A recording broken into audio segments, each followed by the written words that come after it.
जिनका परम पावन चरित जल निधि समान अपार है। जिनके गुणों के कथन में गणधर न पावे पार है। बस वीतराग विज्ञान ही जिनके कथन का सार है। उन सर्वदर्शी सन्मति को वंदना शत बार है। उन सर्वदर्शी सन्मति को वंदना शत बार है।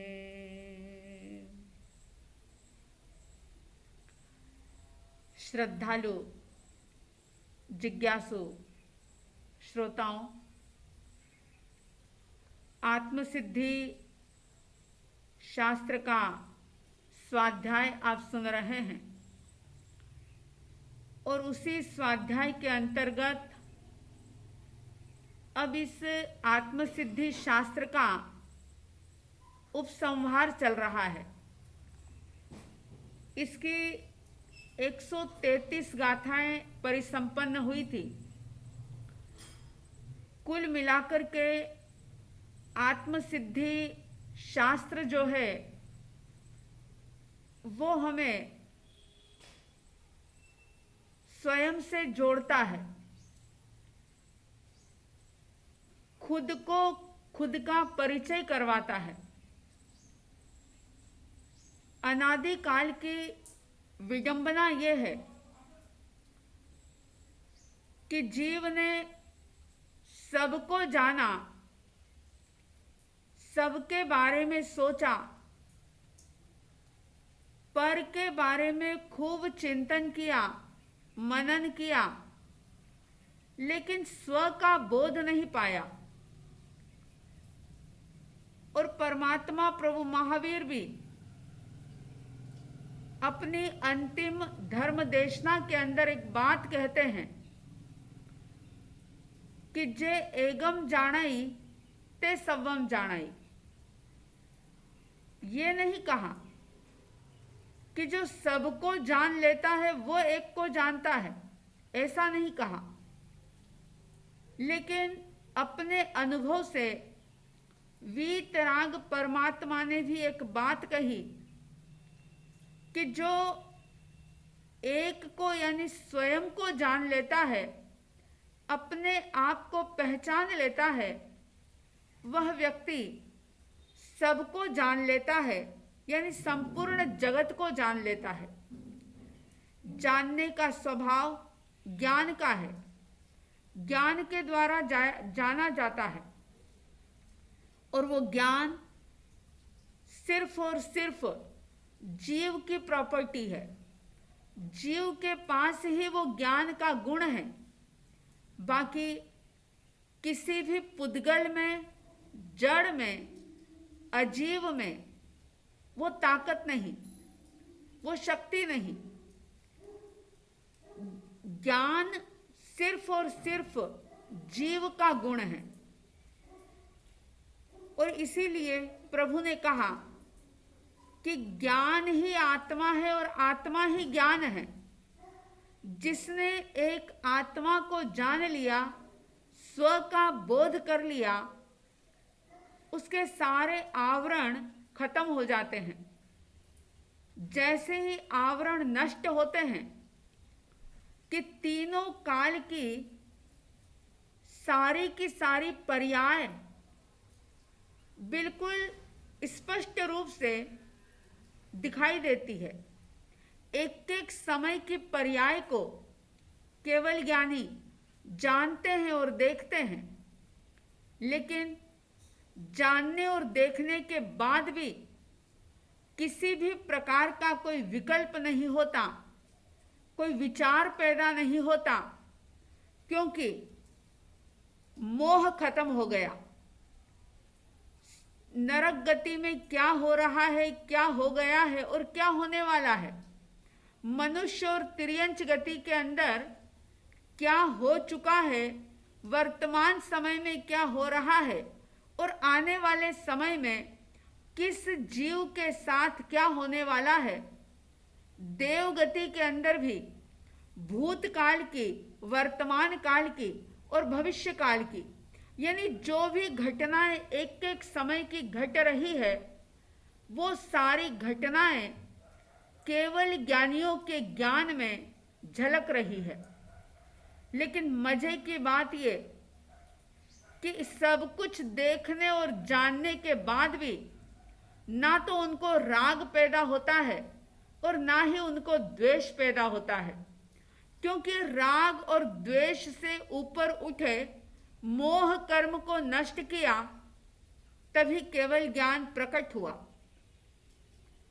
और ये केवल ज्ञान प्राप्ति का रास्ता, मुक्त होने का मार्ग इस आत्मसिद्धि शास्त्र के अंदर 134वीं गाथा के अंदर कह रहे हैं कि किसी भी प्रकार से भ्रमित होने की आवश्यकता नहीं। श्रीमद जी जो इस पंचम आरे के आने वाले समय में किस किस प्रकार की स्थितियां होगी, मनुष्य का मन कैसा है, मानव मन के पारखी थे वो, कैसे कैसे संकल्प विकल्प विचार व्यक्ति के मन में पैदा होते हैं, कितनी जल्दी व्यक्ति दिग्भ्रमित हो जाता है, हर किसी से प्रभावित हो जाता है, कैसे वह सत्य को छोड़ करके असत्य की तरफ चला जाता है। ये सारी चीजें श्रीमद जी जानते थे, इसलिए उन्होंने परमात्मा की वाणी का सहारा लेते हुए बड़े ही सरल शब्दों में 134वीं गाथा में एक बात कह दी जो व्यक्ति को बिल्कुल निश्चिंत बनाती है, सारी भ्रमणाओं को दूर करती है, बहुत सारे शक को, संदेह को समाप्त करती है ये गाथा। कहा था श्रीमद जी ने, આગળ જ્ઞાની થઈ ગયા વર્તમાનમાં હોય, થાશે કાલ ભવિષ્યમાં માર્ગ ભેદ નહીં કોઈ। कहा कि भूतकाल में, अतीत में अनंत अनंत ज्ञानी हो गए हैं, वर्तमान काल में भी कई जीव पुरुषार्थ करके, अब सवाल पैदा हो सकता है कि पुरुषार्थ किसका किया जाए। कई लोगों ने निर्वाण को प्राप्त किया, तो वो निर्वाण को प्राप्त कैसे किया, कौन सा पुरुषार्थ किया? तो ज्ञानीजन कहते हैं, आत्मा का पुरुषार्थ प्रबलतम मोक्ष मार्ग में होगा, निर्वाण लाभ तब होगा। आत्मा का पुरुषार्थ प्रबलतम मोक्ष मार्ग में होगा, निर्वाण लाभ तब होगा। कर्मों से समवृत्त आत्मरवि अनावृत्त जब होगा, निर्वाण लाभ तब जब होगा, कर्मों से संवृत्त आत्मरवि अनावृत जब होगा, निर्वाण लाभ तब होगा। कह रहे हैं कि इस आत्मा का पुरुषार्थ जब प्रबल होगा, प्रबलतम होगा, सिर्फ प्रबल की बात नहीं कही, प्रबलतम होगा, तब क्या लाभ होगा? तो बता दिया, निर्वाण का लाभ होगा, मुक्ति मंजिल मिलेगी, बहुत बड़ा लाभ होगा ये। और वो कब होगा? तो कह दिया कि आत्मा रूपी सूर्य जो है, जो कर्म के मेघ से आच्छादित बना हुआ है, कर्म के बादलों से आत्मा का जो सूर्य ढक गया है, वो जब अनावृत हो जाएगा, अनावृत यानी अनावृत हो जाएगा, उसके आवरण जब खत्म हो जाएंगे, तब निर्वाण का लाभ हो जाएगा। और जब निर्वाण का लाभ होगा तो समझो कितना बड़ा लाभ होगा। जन्म जरा मरण के सारे ही जो प्रपंच हैं, जो दुख हैं, जो पीड़ाएं हैं, वो सारी पीड़ाएं दूर हो जाएगी। लेकिन वो तभी होगी कि जब आत्मा का प्रबलतम पुरुषार्थ होगा।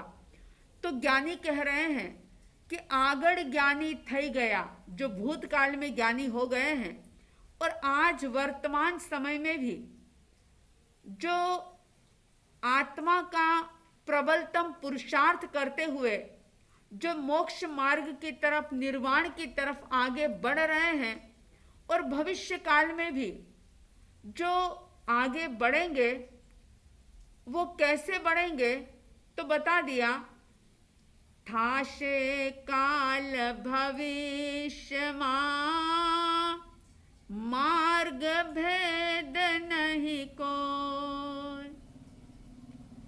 मार्ग एक ही होगा, ऐसा नहीं कि ऋषभदेव परमात्मा ने कोई अलग मार्ग से मुक्ति प्राप्त की हो, शांतिनाथ भगवान ने कोई अलग मार्ग से मुक्ति प्राप्त की हो, महावीर स्वामी जी ने कोई अलग रास्ता चुन करके मुक्त अवस्था को प्राप्त किया हो, या अन्य कोई साधारण केवली जो हुए हैं, जो भी सिद्ध आत्माएं हुई, जो भी ज्ञानी आत्माएं हुई, उनके मार्ग में किसी भी प्रकार का भेद नहीं आया। बहुत समझने लायक, जानने लायक ये बात कि मोक्ष का मार्ग कभी बदलता नहीं। मुक्त होने का एक ही मार्ग है, और वो है आत्मा के प्रति अनन्य आस्था, उसी आत्मा का ज्ञान, और जिसकी आस्था की है, जिसमें श्रद्धा पैदा हुई है, जिसका ज्ञान हुआ है, उसी के अंदर रमणता यानी स्थिरता, और इसी को हम कहेंगे सम्यक दर्शन, सम्यक ज्ञान और सम्यक चारित्र। और यही बात 28वें अध्ययन में अपनी अंतिम धर्म देशना में परमात्मा महावीर कहते हैं कि नाणम च दंसनम चैव चरितम च तवो तहा ऐसे मग्गोत्ति पणत्तो जिणेहिम वरदंसिहिम। ये जिनेश्वर परमात्मा का ये मार्ग है। दर्शन, ज्ञान और चारित्र ये अलग अलग भी नहीं हो सकते। अगर कोई सोचे कि मैं सिर्फ श्रद्धा के बल पर मुक्त हो जाऊं, तो ऐसा भी नहीं होता। कोई सोचे कि मैं सिर्फ ज्ञान के बल पर मुक्त हो जाऊं, तो वैसा भी नहीं हो सकता।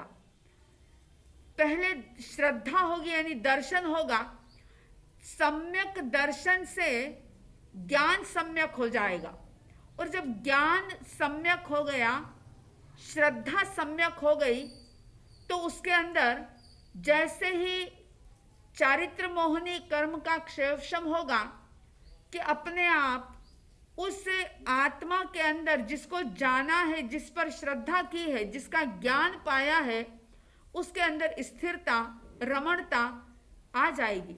और जब ये तीनों की युति बन जाएगी, तीनों का समन्वय हो जाएगा, दर्शन, ज्ञान और चारित्र का, तो तीनों का समन्वय ही मोक्ष का मार्ग होगा। समय काल चाहे कोई भी हो, आरा चाहे जो मर्जी हो, किसी भी तीर्थंकर का शासन चल रहा हो, बाहर की क्रियाओं के अंदर, वेशभूषा के अंदर, भाषा आदि के अंदर भेद हो सकता है, लेकिन सारी क्रियाएं अगर हमें दर्शन, ज्ञान और चारित्र तक पहुंचाने वाली हो तो उसे सही मानना कि ये साधन सही है। भ्रमित होने की आवश्यकता नहीं। आज समय के कारण से, पंचम काल का ये प्रभाव है कि मुंडे मुंडे मतिर भिन्ना, जितने दिमाग उतने विचार और उतने ही मत, पंथ, संप्रदाय, और लोग संप्रदाय को ही धर्म मान लेते हैं कि यही धर्म है। और यहीं पर बहुत बड़ी भूल हो जाती है कि संप्रदाय में कभी धर्म नहीं होता। धर्म तो भीतर से होता है। आत्मा का पुरुषार्थ ही आत्मा के द्वारा ही आत्मा में ही होगा, बाहर कुछ नहीं होगा।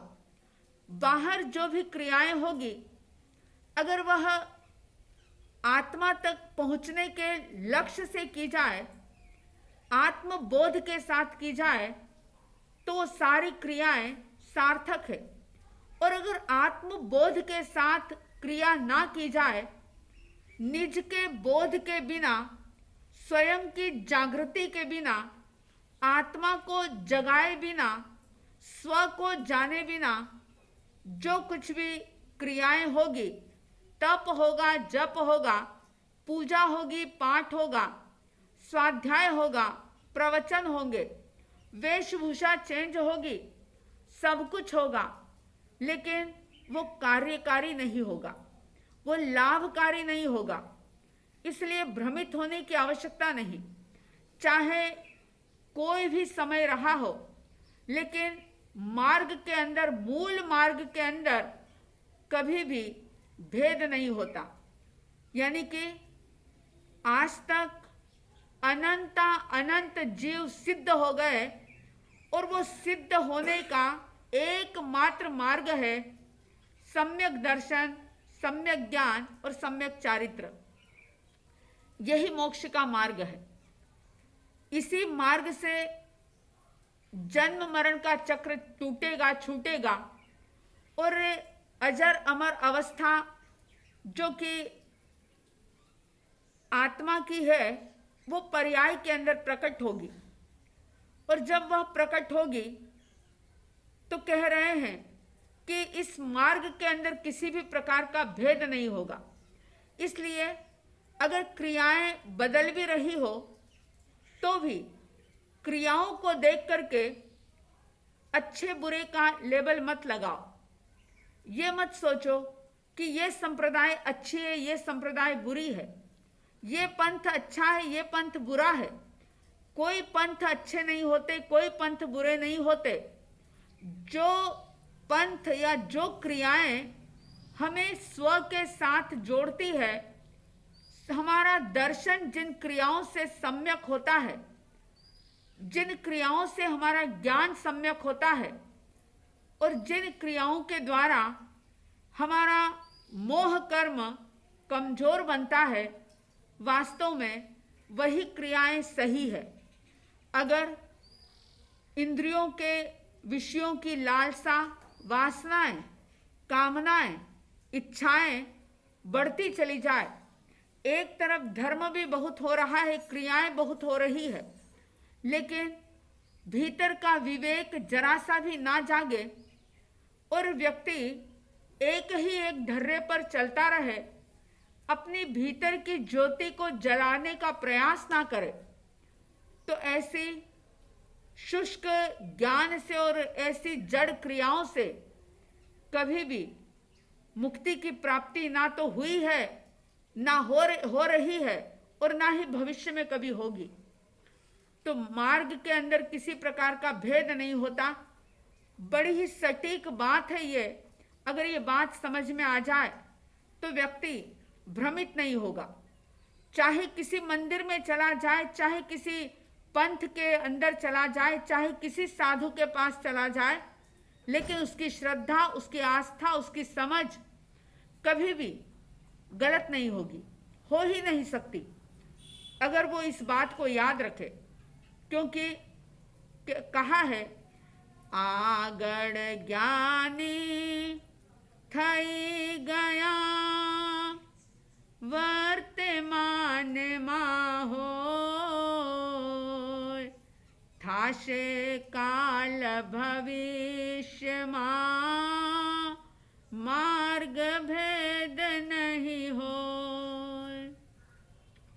मार्ग का भेद कभी भी होता नहीं।